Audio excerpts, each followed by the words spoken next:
नमो भगवते वासुदेवाय नमः।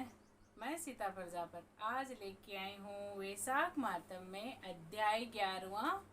ध्यान से सुनना।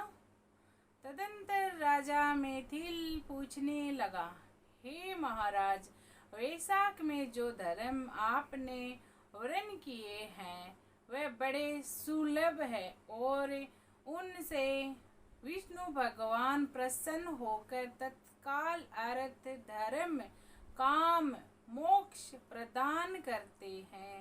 ऐसे वेद विदाहित धर्म संसार में ज्ञात नहीं है। यह क्या बात है, मुझसे कहिए। सूतदेव बोले, हे महाराजन, वैशाख मास के कर्तव्य धर्म प्रख्यात क्यों नहीं है और अन्य धर्मों की संसार में ख्याति क्यों है? संसार में पुत्र पौत्र तथा धन संपत्ति सांसारिक भोगों के चाहने वाले मनुष्य बहुत है। इसीलिए हे राजन, और तामस धर्म संसार में प्रख्यात है। और जो इच्छा रहित सात्विक धर्म सुख की प्राप्ति कर विष्णु भगवान को प्रसन्न करने वाला है, वह पृथ्वी पर छिपाने योग्य है। इसका कारण बताता हूँ, सुनो। जिनको नहीं पता है वो भी सुनो, यह मातम्य बहुत ही फलदायक है। ईक्ष्वाकु के कुल का भूषण काशीपुरी में नरग का पुत्र सार्वभौम राजा बड़ा यशस्वी कीर्तिमान नामक का हुआ है। यह जितेंद्रिय क्रोध को जीतने वाला ब्राह्मणीय और राजाओं में उत्तम था।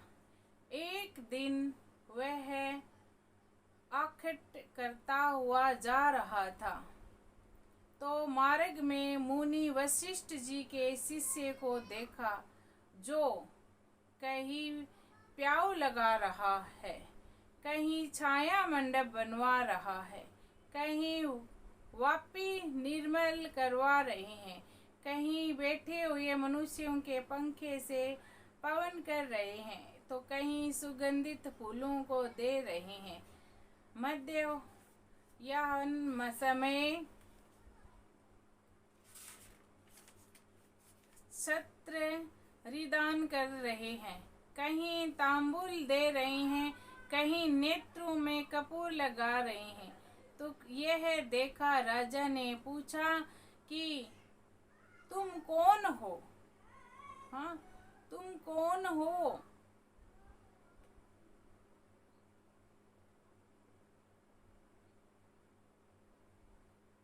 और यह क्या कर रहे हो?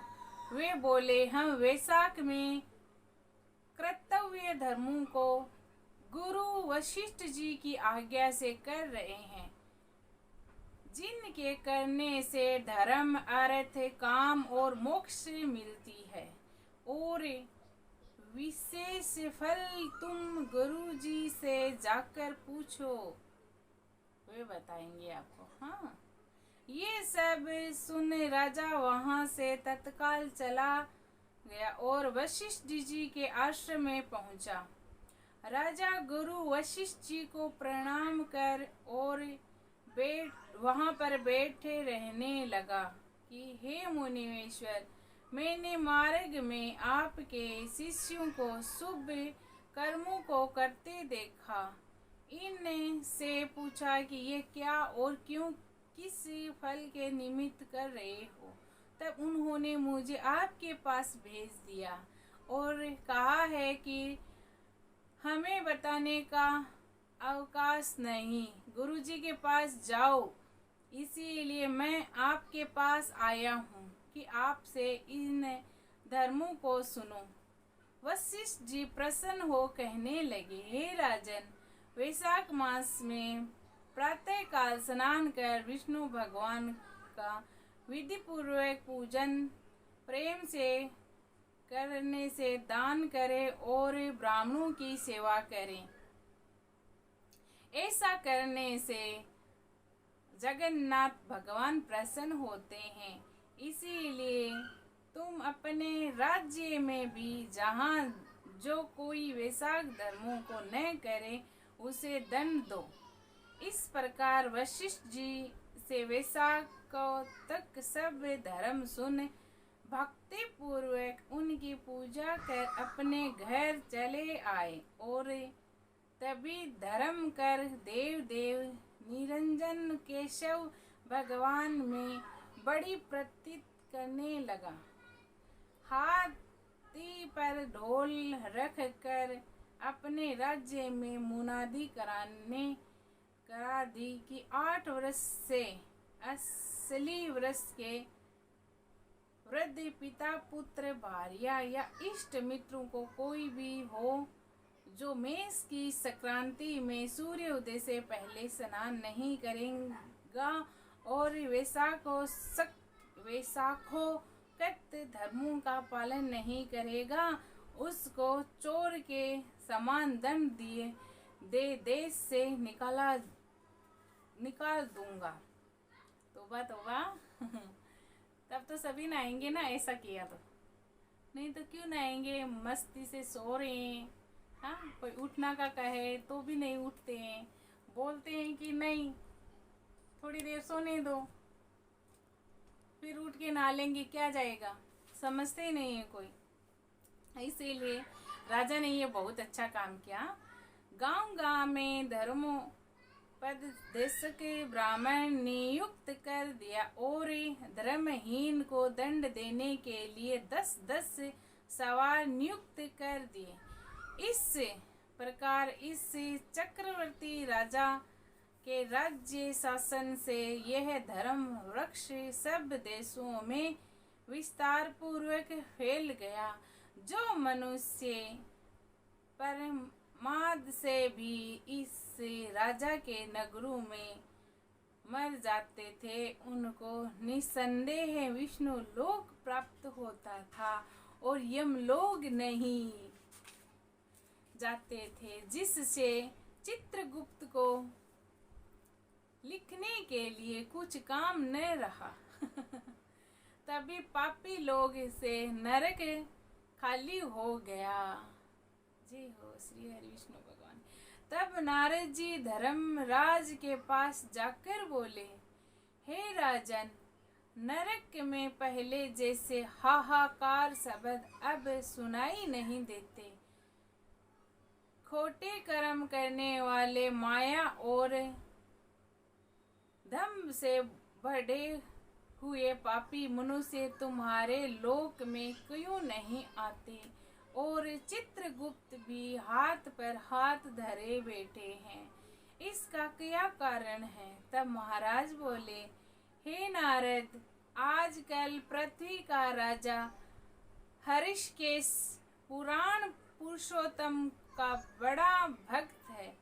उसने अपने देश भर में मुनादी करा दी कि सब छोटे बड़े बूढ़े मेष की क्रांति में स्नान मास के धर्म का पालन करें। उल्लंघन करने पर दंड के भागी होंगे, जिसके भय से वहां की प्रजा के लोग वैशाख के धर्मों का पालन करते हैं। इसी कारण उनका मेरे लोक में आने का मार्ग बंद हो गया और सब ब्रह्म हत्या पापी से छूटकर सीधे विष्णु पद को प्राप्त होते हैं। इसीलिए मैं उस महाबली से युद्ध कर उसे मारूंगा। यदि वे मुझसे न मरेगा तो मैं ब्रह्मा के पास जा उनसे सब निवेदन कर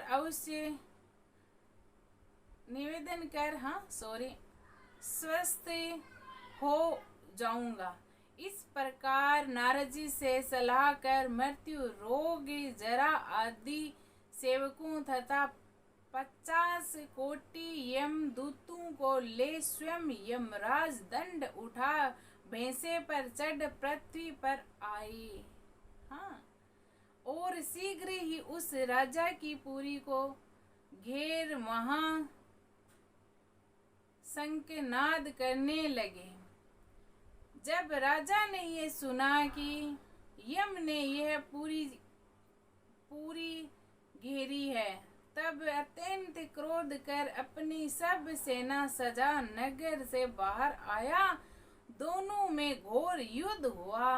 राजा ने यम की सारी सेना आदि को जीत कर क्षण भर में भगा दिया, जिससे क्रोध कर यमराज ने अपने अनेकों बाणों चलाने और ढोल तलवार उठा राजा को मारने को आया।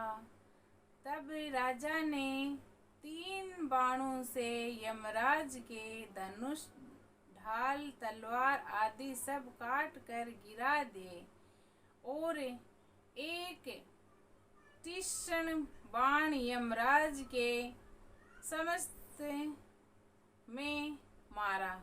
तब यम ने क्रोध कर अपना दंड उठाया और उसको ब्रह्मास्त्र से अभिमंत्रित कर राजा के ऊपर छोड़ दिया।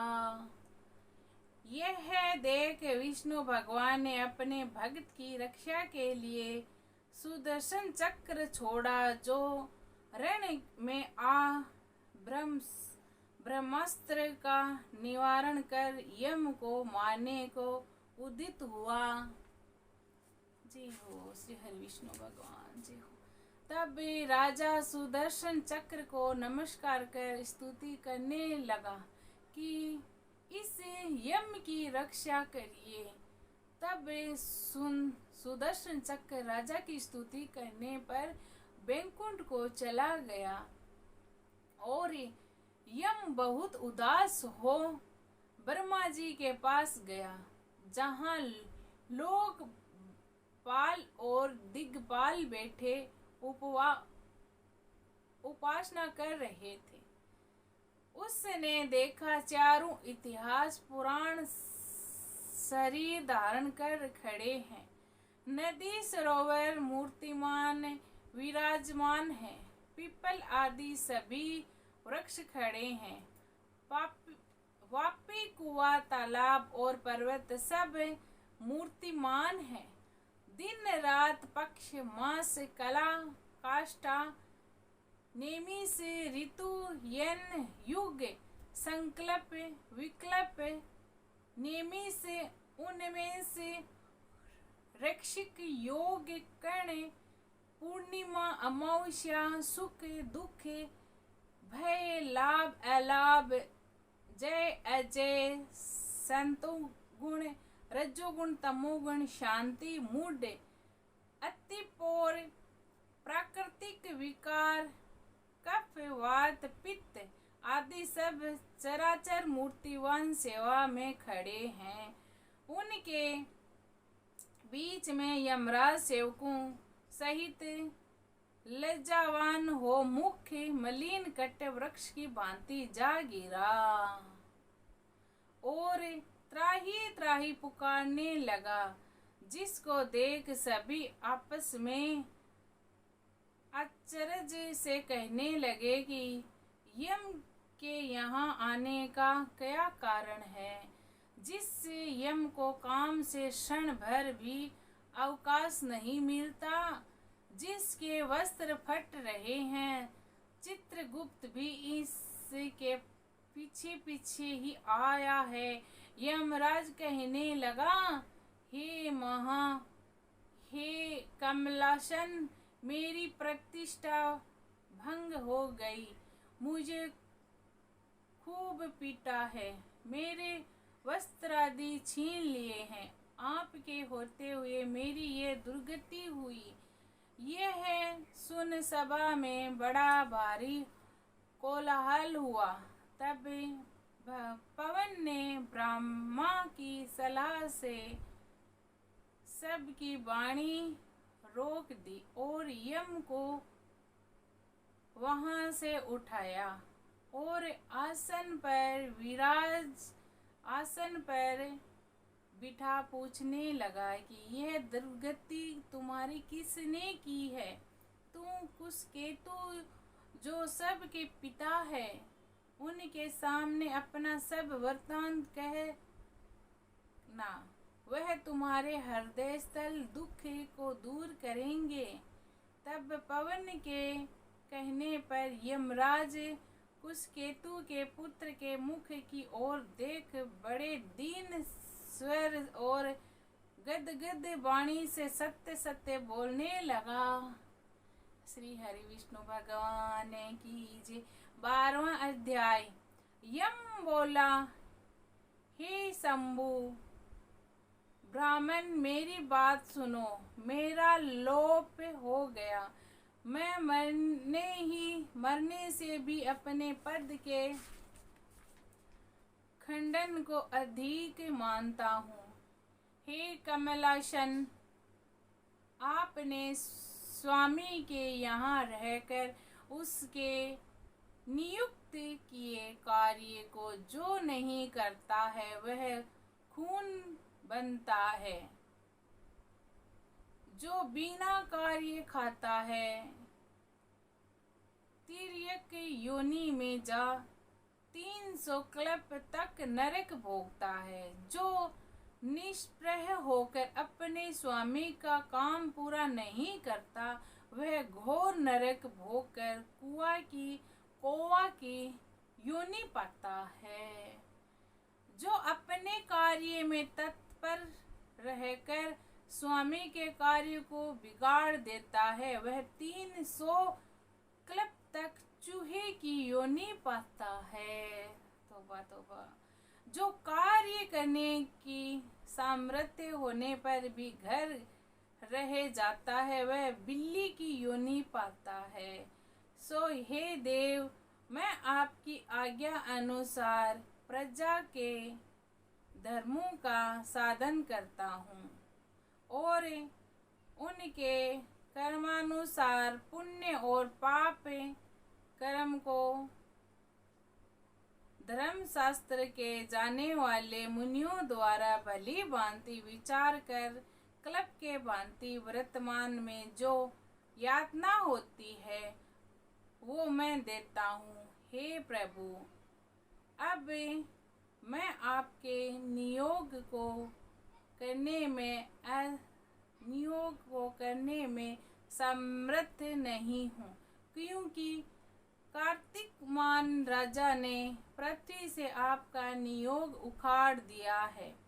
इस राजा के भय से समुद्र पर्यटन सब पृथ्वी के मनुष्य वैसा के कर्तव्य धर्मों का पालन करते हैं। प्रजा ने सब पितृश्वरों की पूजा, अग्निष्टो मादि यज्ञ, तीर्थ यज्ञादि सब शुभ कर्म, संख्या योग, प्रणाम, यम करना, होम और स्वाध्याय का नाम लेना तक छोड़ दिया और अनेक प्रकार के पाप करने पर भी उनके वंश के माता पिता वंश के व ससुर तक के वंश के 26 पीढ़ी तक के पवित्र सभ्य पापों से मुक्त होकर दिव्य देह धारण कर मेरा मार्ग छोड़ विष्णु लोक में श्री हरि भगवान के पास चले जाते हैं। अतः अब इस काम पर मुझको रखने की आवश्यकता नहीं है। यह आपका दिया हुआ दंड और पट आपके चरणों में रख रहा हूँ। यमराज ने ऐसा किया।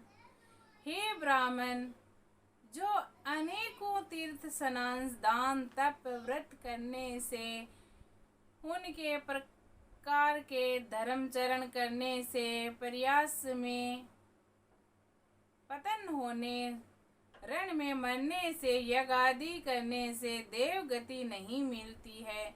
जो मेष की संक्रांति में प्रातः काल स्नान कर भगवान का पूजन करे, कथा श्रवण करे और वैशाख मातम में सुने और यथाचित विष्णु धर्म का समाधान करें, जो ये विष्णु लोक का अधिपति हो जाता है।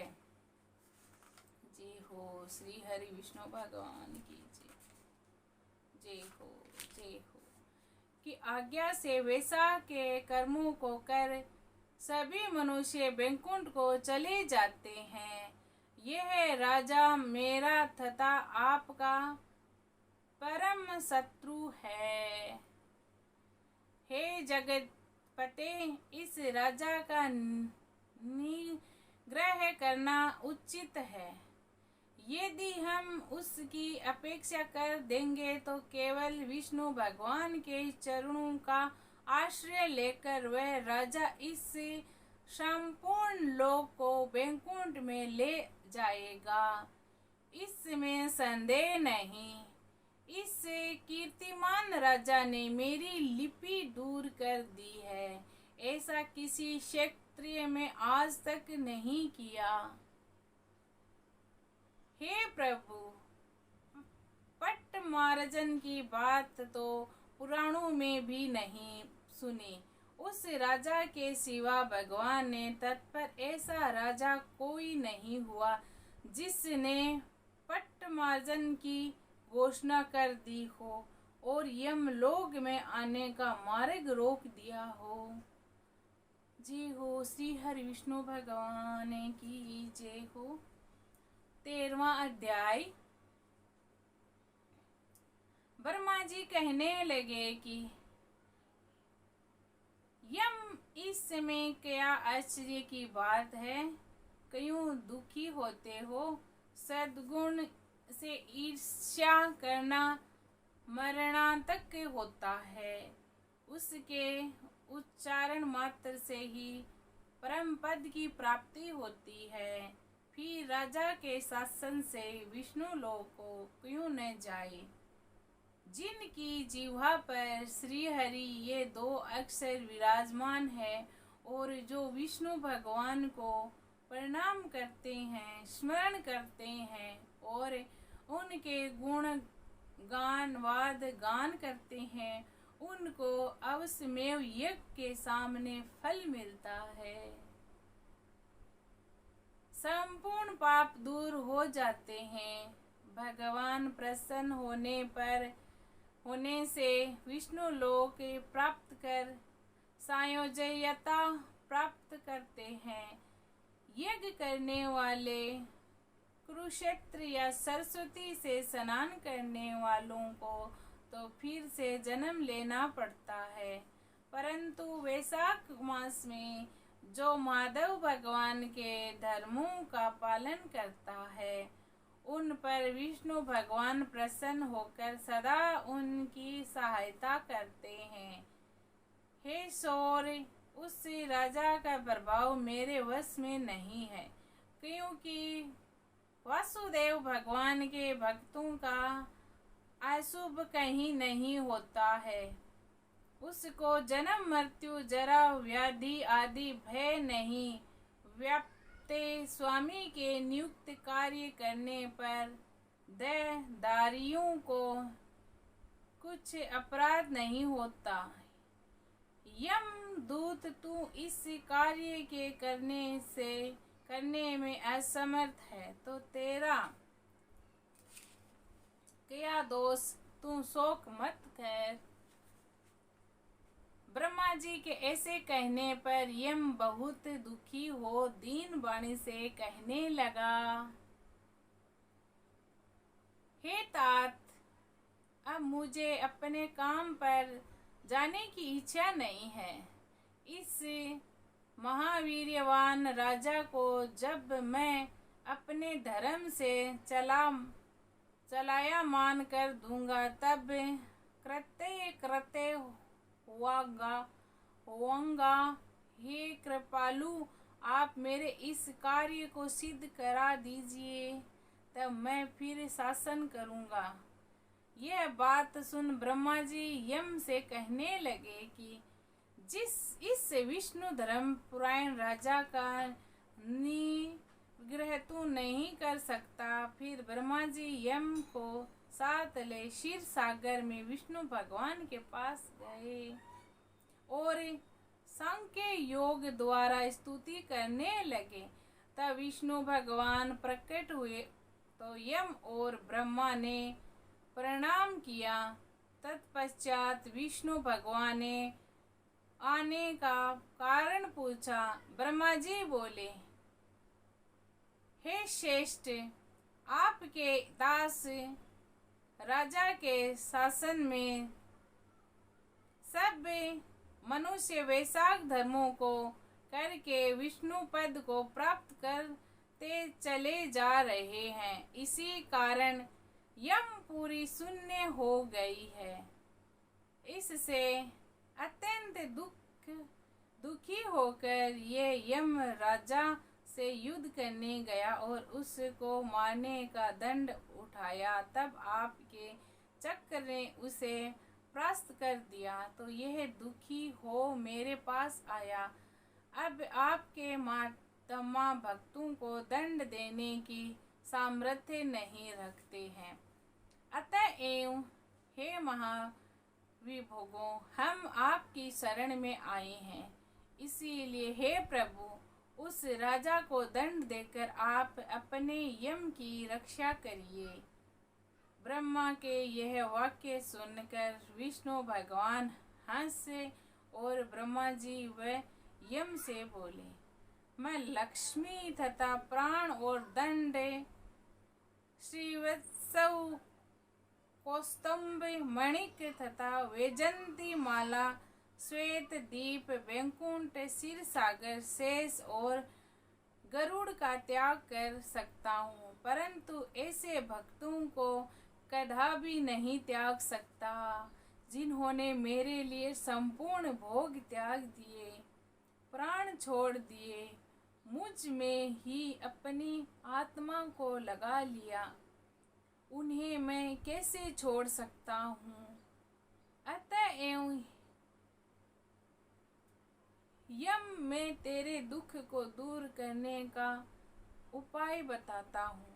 उस राजा को मैंने 10 सहस्त्र वर्ष की आयु दी है।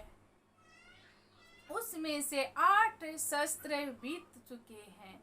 अब 2 सहस्त्र वर्ष की आयु भोग कर वह मेरी सायोज्य मुक्ति को प्राप्त हो जाएगा।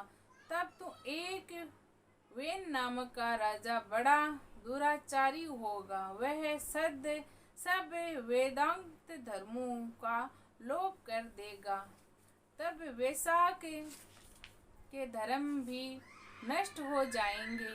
फिर अपने ही पाप से वेन चल जाएगा। तब मैं पृथु का रूप धारण करके पुण्य धर्म की स्थापना करूंगा और वैशाखोत्सव प्रख्यात धर्म मनुष्य से कराऊंगा। इस प्रकार के यम तेरे कार्य की सिद्धि हो जाएगी। तू खेद मत कर।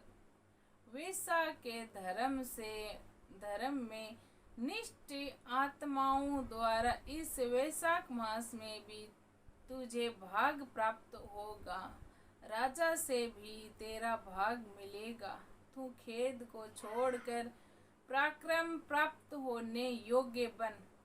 जो मनुष्य पृथ्वी में तेरे उद्देश्य से प्रतिदिन स्नान, अर्घ्य, जल, कुंभ, दही, अन्न आदि का दान न करेगा, उनके किए हुए सब कर्म निष्फल हो जाएंगे। अतएव तू उस राजा के ऊपर क्रोध का त्याग कर दे। वह राजा तेरा भाग देगा, क्योंकि वह मेरा अत्यंत भक्त है। और जो कोई प्राणी तेरा भाग देख कर वैशाख धर्मों में प्रवृत्त हो उनके धर्म से तू विदन मत करना। जो धर्म के पालन करता तुम्हें छोड़ केवल मेरा ही भजन करे, उनको तुम मेरी आज्ञा से अवश्य दंड देना। उसे राजा से तुम्हें भाग दिलाने के लिए मैं अभी सुंद को भेजता हूँ, वहाँ जाकर तुम्हें भाग दिलवाएगा। तब भगवान ने यम के सामने ही राजा को समझाने के लिए सुंद को भेज दिया, जो राजा को समझाकर पुनः भगवान के पास आ गया। ऐसा यम को आश्वासन दे विष्णु भगवान वहीं अंत ध्यान हो गए तथा ब्राह्मण भी यम को समझाकर आज्ञा दे चल गया। भीतर प्रसन्न हो अपनी पुरी को चला गया। फिर सुंद की आज्ञा पर राजा ने अपने राज्य में सारी प्रजा को प्रतिदिन यम के नियमित स्नान आदि कराने की तथा वैसा के धर्मों में यम को भाग देने की सूचना करा दी कि अगर जो कोई धर्मराज का भाग नहीं देगा, उसके वैशाख में दिए कर्मों को यमराज स्वयं लेंगे। वैशाखी पूर्णमास के दिन पहले धर्मराज के लिए जल का घड़ा, दही तथा अन्नदान करना चाहिए।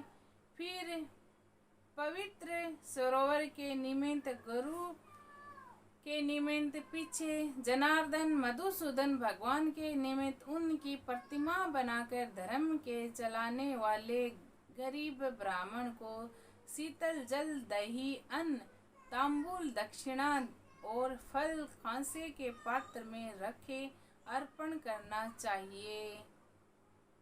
श्री हरि विष्णु भगवान आपकी जय हो। जय हो श्री हरि विष्णु भगवान की जय हो।